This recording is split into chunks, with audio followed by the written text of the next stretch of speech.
Everyone, তোমরা যে সমস্ত ছাত্রছাত্রীরা ডাব্লিউবিজেই 2025-এর এক্সামিনেশন দিয়েছিলে, আশা করছি প্রত্যেককে এতদিনে কোনো না কোনো কলেজে একটা সেটেল হয়ে গিয়েছো। কেউ গভর্নমেন্টে, কেউ প্রাইভেটে, কেউ মেন কাউন্সেলিং থেকে ভর্তি হয়েছো, কেউ ডিসেন্ট্রালাইজ থেকে। যাই হোক না কেন, কোনো অসুবিধার কিন্তু কিছু নেই। এবং অনেকে হয়তো আছো যারা কোনো সিট পাওনি বা স্যাটিসফাইড ছিলে না কোনো সিট পেয়েও, তো তারা হয়তো নেক্সট ইয়ারের জন্য প্রিপেয়ার্ড হচ্ছে বা অন্য কোনো দিকে শিফট করে গিয়েছো। যেটাই হোক, কোনো অসুবিধার কিছু নেই। তোমরা যেটা করছো সেটাকে কন্টিনিউ করো ঠিকঠাক করে, এটুকুই চাইবো। এবং তোমাদেরকে জানিয়ে রাখি, আমাদের ডাব্লিউবিজেই 2025-এর যে ডিসেন্ট্রালাইজড কাউন্সেলিং, তা সমস্ত কলেজেই কিন্তু হয়ে গিয়েছে এক্সেপ্ট ওয়ান কলেজ। কোন কলেজটা বাকি রয়েছে? সেটা হচ্ছে আমাদের ম্যাকআউট। ঠিক আছে, সেটা আমাদের ম্যাকআউট, অর্থাৎ যেটা ইউনিভার্সিটি, যেটা অ্যাকচুয়ালি সেটা। তো এই ম্যাকআউটেরই আজকে আপডেট আমি তোমাদেরকে দেবো, কারণ প্রত্যেকটা ভিডিওর কমেন্ট সেকশনেই প্রায় তোমাদের এই কমেন্টটা পেয়েছি যে দাদা ম্যাকআউটের কি আপডেট রয়েছে, ম্যাকআউটের আমাদের ডিসেন্ট্রালাইজডের মেরিট লিস্ট কবে দেবে বা ভর্তি প্রক্রিয়া কবে হবে, এই নিয়ে জানতে চেয়েছো। তো সেটারই আপডেট আমি দেবো, কাজে ভিডিওটা শেষ পর্যন্ত অতি অবশ্যই দেখতে হবে। ভিডিওটা সবার সাথে শেয়ার করে দেবো এবং চ্যানেলটাই নতুন হয়ে থাকলে সাবস্ক্রাইব করে নোটিফিকেশনটা ক্লিক করে অলতে সেট করে। ওকে, দেখো এখানে তোমাদেরকে বলে রাখি, ম্যাকআউটের ক্ষেত্রে কিন্তু তোমাদের বিটেকের যে ডিসেন্ট্রালাইজড কাউন্সেলিং, সেই ডিসেন্ট্রালাইজড কাউন্সেলিং এর লাস্ট ডেট ছিল 12ই অক্টোবর ফর্ম ফিল আপটা করা। ঠিক আছে, এবং তোমাদের জানিয়ে রাখি, ম্যাকআউটের এই বিটেকের ডাইরেক্ট অ্যাডমিশন বা ডিসেন্ট্রালাইজড অ্যাডমিশন ছাড়াও আরও বেশ কিছু কোর্সের ম্যাকআউটের ডিরেক্ট অ্যাডমিশনের জন্য কিন্তু ফর্ম ফিল আপ হয়েছে। সেগুলো হচ্ছে এমফার্ম, এমটেক, ওকে, মানে যেগুলো ম্যাকআউটের পিজিইটি থ্রু হয়। তারপর আছে যেটা জিম্যাটের থ্রু হয়, এমবিএ, এমএইচএ, এগুলো। ওকে, তো এগুলো সম্ভবত এগুলোর বোধহয় 10 তারিখে লাস্ট ডেট ছিল, 10ই অক্টোবর। যাই হোক, এগুলো প্রসঙ্গে আসছি না, মানে আমি জানিয়ে রাখলাম যে এগুলোরও কিন্তু তোমাদের ডিরেক্ট অ্যাডমিশনের জন্য ফর্ম ফিল আপ কিন্তু হয়েছিল। এবং তোমাদের বিটেকের জন্য কোনো প্রকার ফিস দিতে হয়নি, মানে ফর্ম ফিল আপের জন্য, বাট এগুলোর ক্ষেত্রে লেগেছিল বোধহয় 600 টাকা করে লেগেছিল। যাই হোক, অসুবিধার কিন্তু কিছু নেই। এখানে যেটা বিষয় সেটা হচ্ছে, আমরা প্রত্যেকটা কলেজের ক্ষেত্রে কি দেখি, তারা একটা গুগল ফর্ম দিচ্ছে, কেউ হয়তো তাদের ওয়েবসাইটে একটা প্রপার সিস্টেমের মাধ্যমে তারা ফর্ম ফিল আপ করাচ্ছে, দেন 2-3 দিনের মধ্যে তারা মেরিট লিস্ট দিচ্ছে এবং তারপরে অ্যাডমিশন তারা করিয়ে নিচ্ছে, যেভাবে সব কলেজেরই কমপ্লিট। কিন্তু ম্যাকআউট হচ্ছে একটা কলেজ যাদের এখনো পর্যন্ত কিন্তু কোনো আপডেটস আসেনি এই রিগার্ডিং, যে তারা মেরিট লিস্ট কবে দিচ্ছে, মানে সিঙ্গেল নোটিশও তারা কিন্তু এখনো পর্যন্ত পাবলিশ করেনি। সেই জন্য তোমরা চিন্তিত হয়ে রয়েছে। এবার ম্যাকআউটের এখানে বেশ কিছু তোমাদের রিয়েলিটি, মানে এক প্রকার বলতে গেলে হার্স রিয়েলিটি, সেটা আমি তোমাদেরকে জানাবো এবং বলবো যে কবে কি বেরোতে পারে বা কি বিষয়। দেখো, আমি তোমাদের প্রথমেই জানিয়েছিলাম, যখন ম্যাকআউটের এই ডিসেন্ট্রালাইজড কাউন্সেলিং এর নোটিশ এসেছিল বিটেকের জন্য, বলেছিলাম যে আজ পর্যন্ত কখনো ম্যাকআউটের এই ওয়েবসাইট, যে ওয়েবসাইটটা এবছর চলছে, ম্যাকআউটের ফর্মফ্লিক্স ওয়েবসাইট, যেখানে মেনলি সিইটি, জিম্যাট এবং পিজিইটি ম্যাকআউটের এন্ট্রান্স এক্সামগুলো, ওখানে যাবতীয় কাজকর্মগুলো হয়, কিন্তু বিটেকের আজ পর্যন্ত ওখানে কিন্তু কখনো হয়নি। এর আগে ম্যাকআউট ওই অন্যান্য কলেজগুলোর মতোই গুগল ফর্ম দিত, ফর্ম ফিল আপ করাতো এবং অ্যাডমিশন করাতো। এরা দুবার, তিনবার, চারবার করেও কিন্তু ডিসেন্ট্রালাইজড করাতো বা ডিরেক্ট অ্যাডমিশন নিত, কোনো প্রবলেম কিন্তু কিছু থাকেনি। কিন্তু এইবারই ফার্স্ট টাইম যেখানে ম্যাকআউটের ফর্মফ্লিক্স ওয়েবসাইটে তারা বিটেকের জন্য ডিরেক্ট অ্যাডমিশনের নোটিশ দিয়েছিল বা নোটিফিকেশন দিয়েছিল, যে জন্য একটু ডিলেও হয়েছিল তোমাদেরকে ইনফরমেশনগুলো দিতে।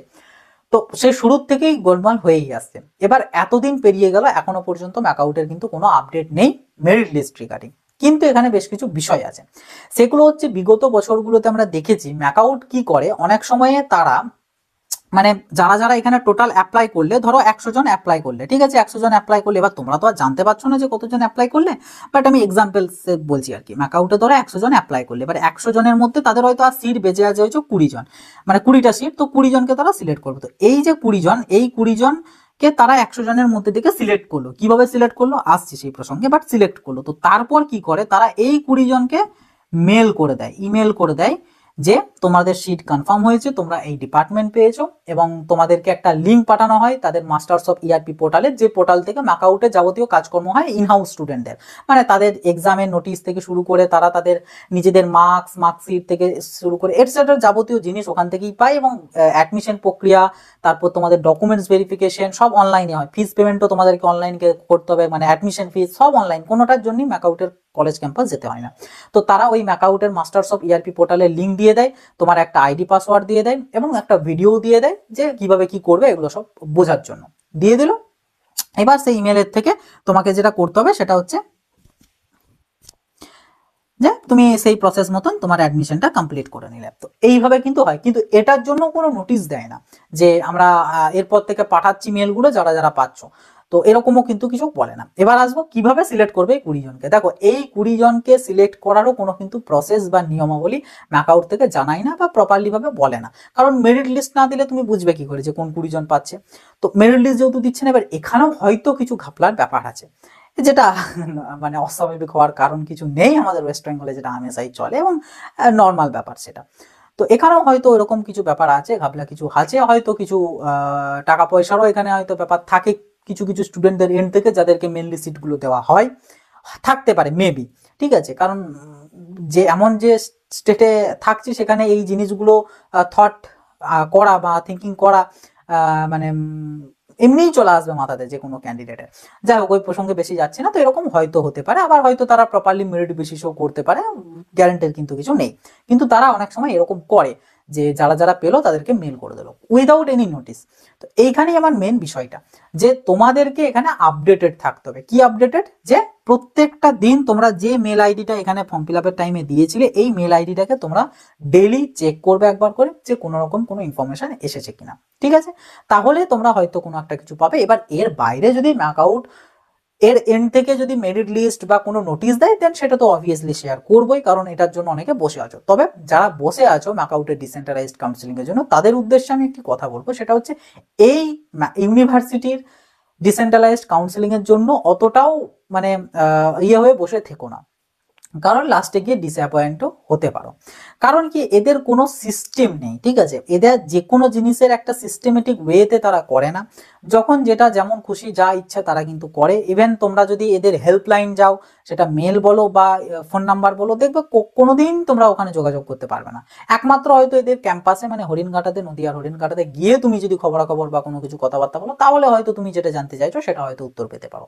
কিন্তু এর বাইরে তুমি বাড়িতে বসে কোনোভাবে এদের সাথে কমিউনিকেট করতে পারবে না। শুধু এটা বলে নয়, এদের যে কোনো সময়ের ফর্ম ফিল আপের ফিস পেমেন্ট মানে যারা অ্যাফিলিয়েটেড কলেজে আছে তারা রিলেট করতে পারবে। তোমরা যদি এখন পারবে না, বাট যারা অলরেডি অ্যাডমিশন হয়ে গিয়েছে, যাদের first year, second year, third year, fourth ইয়ারে পড়ছে, তারা জানবে।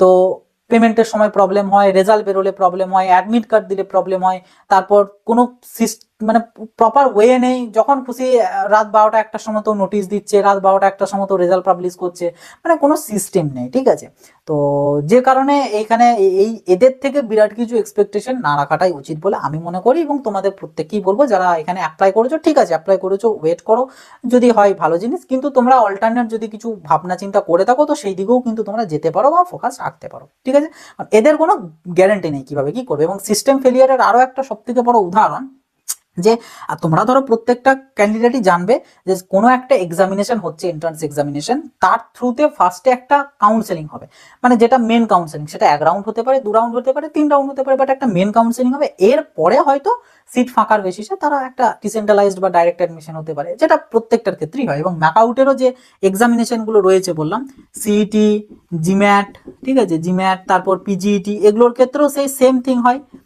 যে ফার্স্টে এক্সামিনেশন হয়, দেন তোমাদের রেজাল্ট দেয় এবং 1 রাউন্ড কাউন্সেলিং হয়, তারপর সিট ফাঁকা থাকলে যদি দেখে হিউজ লেভেলের সিট আছে, তখন এগুলো সেকেন্ড ফেজ করায়, দেন আবার 1 রাউন্ড কাউন্সেলিং করায়, আবার যদি দেখে যে কম সংখ্যক আছে, তখন তারা ডাইরেক্ট অ্যাডমিশন নিয়ে নেয়। কিন্তু এখানে পিজিইটি থ্রু যে দুটো কোর্স করানো হয়, একটা এমফার্ম আর একটা এমটেক, এদের ক্ষেত্রে এমটেকের কিন্তু কাউন্সেলিং হয়েছে, এবছরও হয়েছে, আগের বছরও হয়েছিল। কিন্তু এম ফার্মের কাউন্সেলিং আলাদাভাবে হয়, আগের বছর আলাদাভাবে হয়েছিল, এমটেকের আগে হয়েছিল, তারপরে এম ফার্মের হয়েছিল। ঠিক আছে, কোনো অসুবিধার কিন্তু কিছু নেই। কিন্তু এই বছর এমটেকের যে মেন কাউন্সেলিং, তা এখনো পর্যন্ত হয়নি, এখনো পর্যন্ত হয়নি, কিন্তু ডাইরেক্ট অ্যাডমিশন করাচ্ছে। কি বেসিসে ডাইরেক্ট অ্যাডমিশন করানোর সেন্স কোথায়? এর যেহেতু কাউন্সেলিং হয়নি, তাই ফুল সিটি তো ফাঁকা আছে, তো ফুল সিটি ডাইরেক্ট অ্যাডমিশন কিভাবে হতে পারে? কোনো মানে গ্যারান্টির বা কোনো সিস্টেম নেই এদের আগে। এবং এই পিজিইটির আন্ডারে যে সমস্ত ম্যাকআউট অ্যাফিলিয়েটেড প্রাইভেট কলেজগুলো পার্টিসিপেট করে, তাদের উদ্দেশ্যেও কোনো নোটিশ নেই যে তারা এবছর ম্যাকআউট এবছর কাউন্সেলিং করাবে না, আপনারা আপনাদের মতন অ্যাডমিশন নেন। তাও যদিও প্রাইভেট কলেজ কি আর বসে থাকবে, তারা দেখো অলরেডি অ্যাডমিশন নিতে শুরু করেছে এবং অলরেডি হয়তো কোনো কোনো কলেজে সিট ফুলও হয়ে গিয়েছে। বাট ম্যাকআউটের এন্ড থেকে তো এটা জানাতে হবে, ক্যান্ডিডেট যারা আছে তারা তো অনেকেই বসে আছে যে আমার পিজিইটিতে কারোর হয়তো 10 র্যাঙ্ক হয়েছে, কারোর 50 র্যাঙ্ক হয়েছে, কারোর 60 র্যাঙ্ক হয়েছে, তারা তো বসে থাকবে যে আমরা কাউন্সেলিং এর থ্রু যাব, যদি ম্যাকআউট ইন হাউস নাও পাই, আমরা প্রাইভেটে যাব এবং যেখানে আমাদেরকে কোনো ডোনেশন দিতে হবে না, একটা কাউন্সেলিং এর থেকে যাব। তো তারা কি করবে? তাদেরকে তো বলতে হবে যে আমরা এবছর নিচ্ছি না, যা হবে ম্যাকআউট ইন হাউসের ক্ষেত্রে ডাইরেক্ট অ্যাডমিশন, আর বাকিগুলোর ক্ষেত্রে ডাইরেক্ট অ্যাডমিশন, তোমরা নিজেরা নিজেদের পছন্দ মতন কলেজে খবর নাও। এটা বললেও তো স্টুডেন্টরা বুঝতে পারবে, কিন্তু তাও বলেনি, শুধু এরা নোটিশ দিল যে আমরা ডাইরেক্ট অ্যাডমিশন নিচ্ছি এম ফার্মে, চলে এসো, ফর্ম ফিল আপ করো। আবার 600 টাকা দিয়ে পিজিইটির জন্য 600 টাকা দিয়ে পরীক্ষা দিয়েছে, আবার এমটেকের সেন্স বা হলো যে তারা কাউন্সেলিং হয়েছে, এরপর যারা চাইছে 600 টাকা আবার দিল। কিন্তু এম ফার্মের জন্য ভাবো, 600 টাকা দিয়ে পরীক্ষা দিল, রেজাল্ট বেরোলো, কোনো কাউন্সেলিং হলো না, আবার 600 টাকা দাও ইন হাউসে অ্যাডমিশনের জন্য, আর বাকি কলেজে কিভাবে হবে কোনো গ্যারান্টি নেই। এটা কোনো সিস্টেম হলো? কোনো সিস্টেম হলো না। যাই হোক, এই প্রসঙ্গে এই নিয়ে বেশি কিছু বলার নেই। তোমরা অনেকে চিন্তিত হয়েছিলে, অনেকে জানাচ্ছিলে, সেই জন্য ভাবলাম তোমাদের সাথে এটা শেয়ার করি যে খুব একটা বেশি এক্সপেকটেশন এর থেকে অ্যাটলিস্ট রেখো না, কারণ এই মানে মারাত্মক ডেঞ্জারাস জিনিস এবং কোনো সিস্টেম নেই এদের। যখন খুশি যেমন খুশি যেভাবে খুশি করতে পারে। তো তোমাদের এটাই বলবো, তোমরা যারা যে মেলটা দিয়েছিলে একটু মেলটা তোমরা ফলো রাখবে রেগুলারলি, যে যদি কোনো আপডেট আসছে কিনা, যদি আসে তো ভালো জিনিস, যদি না আসে তো কোনো কিছু করার নেই, বা আদৌ কবে আসবে তাও কোনো গ্যারান্টি নেই। মানে এখানে মেন বক্তব্য আমাদের এটাই যে তারা নোটিশ দিয়ে দিয়ে জানাক, যেটাই করুক। এই যে মেল করে দিচ্ছে, কিভাবে সিলেকশন করছে জানাচ্ছে না, ঠিক আছে মানলাম, কিন্তু তারা মেল একটা মানে নোটিশ দেখ যে আমরা আগামী 2-3 দিনের মধ্যে যারা যারা সিট কনফার্ম হচ্ছে তাদেরকে মেল করবো, তাহলেও তো ক্যান্ডিডেট একটু অ্যালার্ট থাকবে যে আচ্ছা তাহলে এরপর আমাদেরকে একটু মেলটা চেক রাখতে হবে। এবার হয়তো 2-3 দিনের মধ্যে যাদের মেল গেল তারা হয়ে গেল, যাদের মেল এলো না তারা বুঝতে পারলো যে আচ্ছা আমি তাহলে পাইনি। যদিও এটাও একটা কোনো প্রপার ইয়ে নয়, কারণ কাকে কিভাবে জাজ করলো সেটাও তো আমাদেরকে জানতে হবে, কিন্তু তাও নোটিশ দিয়ে জানাচ্ছে একটা সেন্স হয় সেখানে। কিন্তু এই উদুম দুমদাম যেখানে যেমন খুশি ডাইরেক্ট অ্যাডমিশন নিয়ে নিল, যেভাবে খুশি হয়ে গেল, মানে কোনো ইয়ে নেই। যাই হোক, বেশি আর কিছু বলবো না, এটুকুই বলার। মেরিট লিস্ট সংক্রান্ত এখনো কোনো আপডেট নেই, যদি পরবর্তীতে কোনো আপডেট আসে আমি অবশ্যই তোমাদের সাথে শেয়ার করব। সেটার জন্য চ্যানেলটাকে সাবস্ক্রাইব করে রাখবে এবং আমাদের হোয়াটসঅ্যাপ চ্যানেলটাতেও জয়েন হয়ে থাকবে যারা এখনো পর্যন্ত জয়েন হওনি, আর মেলটাও তোমরা একটু রেগুলারলি চেক করতে থাকবে। ওকে, তো এর বাইরে আর বেশি কিছু বলবো না, ভিডিওটা সবার সাথে শেয়ার করে দেবে যাতে প্রত্যেকটা ক্যান্ডিডেট যারা ম্যাকআউটের ডিসেন্ট্রালাইজডের জন্য অ্যাপ্লাই করেছিল তাদের কাছে পৌঁছাতে পারে, এবং তারাও যেন খুব একটা এক্সপেকটেশন আমাদের এনার থেকে যেন না রাখে। আর ভিডিওটা ভালো লাগলে একটা লাইক করে দেবে। তোমরা কমেন্ট বক্সে তোমাদের গুরুত্বপূর্ণ মতামত বা মন্তব্য অবশ্যই জানাবে, কমেন্ট বক্স তোমাদের জন্য খোলাই আছে। চ্যানেলটাই নতুন হয়ে থাকলে সাবস্ক্রাইব করে নোটিফিকেশনটা ক্লিক করে অলেতে সেট করে রাখবে। ওকে, তো চলো আশীর্বাদ, দেখাবে নতুন একটা ভিডিওতে। সকলে ভালো থাকবে, সুস্থ থাকবে, বাই।